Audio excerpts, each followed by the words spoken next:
So here's my room so far. Obviously there's quite a few more bits to put in, but there's me showing off a little bit and being able to put handles in. I've even tried to be fancy and hollowed out the inside and been able to put a shelf in. So I'm not going to show you and tell you how to do that. You've seen the tools now. If you can, you've been shown how to do that, but it's up to you guys to have a play around and experiment with that.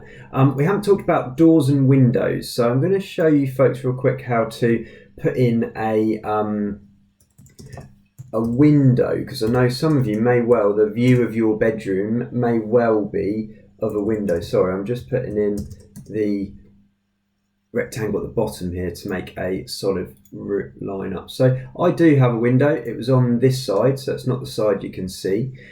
So what we would then do is, if you did have a window, and you might have already done this and you might have already made your wall a component, which is absolutely fine. So there's my wall as a component.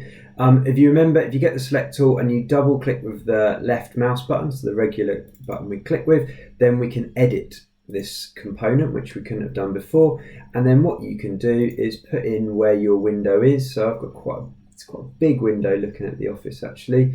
It's quite high, quite low. So there's my window.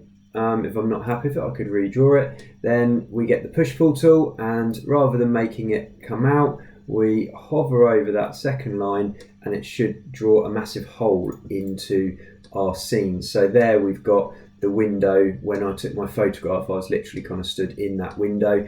It's pretty cool because you could, if you then wanted to, go into component and type in window, you can actually find like double glazing or wooden window effects. So you will need to play around with this, because goodness knows what size they come in at. So you can see I can now go and actually put in a proper window into my design, and I would just need to use that scale tool again to be able to play around with the size and the shape of it so it fit into that space. But pretty quickly we can create a window frame, which is really, really cool. And again, it's just another thing that makes your design look that little bit more realistic. Obviously you need to play around with getting it lined up a bit better, but that would be something else you could do. And you can do exactly the same with a door, and then go and find yourself a door on 3D Warehouse.